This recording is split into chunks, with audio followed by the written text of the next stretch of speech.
Bonjour à vous tous, chers auditoires. Certains d'entre vous ont reçu le logiciel 5.1.1, soit sur leur Omnicam, sur lequel ils ont fait les améliorations d'ordinateur, ou parce qu'ils ont leur PrimeScan. Je vais faire le tour du logiciel avec vous, le 5.1.1, puis pour certains, ça sera un refresh, pour d'autres, peut-être ça va être nouveau. Pour les dentistes à pourcentage, les nouveaux dentistes qui vont joindre à l'équipe, je pense que ça peut être intéressant de voir qu'est-ce qui est le logiciel 5.1.1, vu qu'on change de plateforme complètement, puis des petites choses qui sont particulières, soit dans la façon dont les restaurations sont calculées, ou dans la façon dont on peut être efficace là, avec le logiciel. Donc, on va aller sur le logiciel 5.1.1 qui est ici. Fait que déjà, c'est une nouvelle interface. Les couleurs ont beaucoup changé, comme vous pouvez le voir. Par contre, vous ne devriez pas être trop perdu parce que la base est encore là. Si on regarde les menus supérieurs, on a toujours, comme avant, l'écran de démarrage, importer, enregistrer, les configurations, les paramètres. On va aller faire un tour là-dedans un peu plus tard dans une des cours vidéo.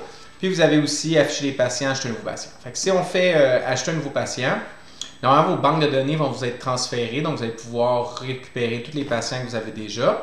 On peut, sur le logiciel 5.1.1, on peut aller directement, dans le fond, cliquer sur l'écran si vous avez le PrimeScan, sinon, faire comme d'habitude avec l'Omnicam.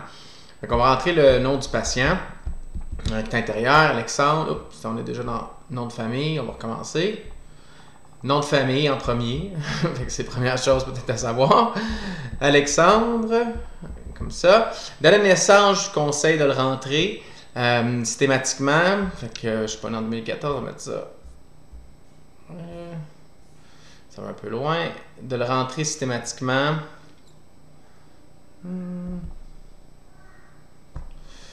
Jules. Sinon, je le fais comme ça. Puis le 12, le numéro de patient, encore là, des nouveaux logiciels vont être disponibles aussi avec la suite 5.1.1, dont le Overall Check va nous permettre de superposer des scans dans le temps. C'est sûr que ça va être beaucoup plus facile si les numéros de dossier sont rentrés, donc systématiquement, je vous encourage à le faire. Puis finalement, nom du praticien, comme vous savez, ça va créer des utilisateurs différents, fait que toujours laisser le même nom de praticien avec les initiales en majuscules, c'est souvent la façon dont les cliniques vont fonctionner. Fait que quand on fait une restauration, on a toujours encore administration, empreinte, modèle, design, fabrication. Fait que ça n'a pas changé ici. Vous avez encore les types de restauration. Fait que la restauration initiale, on peut l'auto-détecter comme dans le logiciel 4.6. Vous avez le mode de construction qui est au biais générique individuel. Vous allez voir, les algorithmes sont vraiment supérieurs. Puis maintenant, ils prennent vraiment en considération dans le design de la proposition. La proposition initiale va prendre en considération c'est quoi le matériel que vous avez choisi. Fait que si votre matériel a une épaisseur minimale de 1 recommandé par le manufacturier, la proposition initiale va prendre en considération cette épaisseur-là. Alors que si vous lui donnez, mettons, un Impress-CAD qui lui a une épaisseur minimale de 1,5 mm de céramique, le design initial va le prendre en considération aussi. Fait que c'est important de le choisir au début, ça va faciliter votre travail dans la phase design. Ça, c'est une des premières choses qui est intéressante à savoir. Après ça, vous avez aussi toujours la possibilité de faire des ponts de la restauration sur implant avec votre CEREC. Il y a des excellents webinaires en plus qui sont disponibles sur CEREC Doctors dans le cadre de la pandémie pour vous aider à faire ces restaurations-là qui sont beaucoup plus simples que souvent ce que les gens s'attendent. Faire des ponts, faire de la restauration sur implant, ça fait au-dessus de 10 ans qu'on peut faire ça avec le CEREC, puis c'est de plus en plus efficace. Puis quand je dis faire des ponts, mais ça peut être aussi bien faire un pont papillon, un pont californien.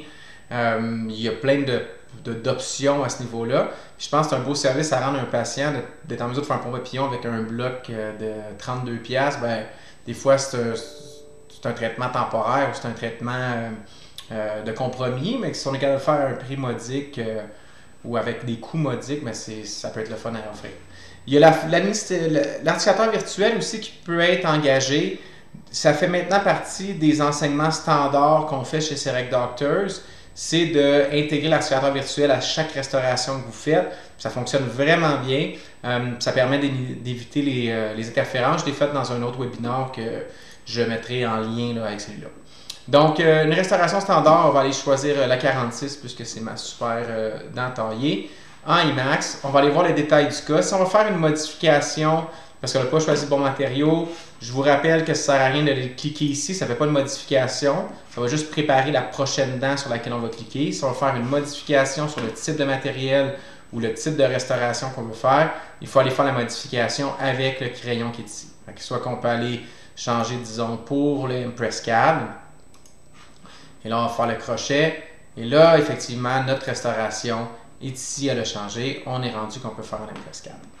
Donc, on va continuer avec l'Impress pour cette fois-ci. Et sinon, on peut passer à la phase empreinte. On va faire suite dans la prochaine vidéo à la phase empreinte.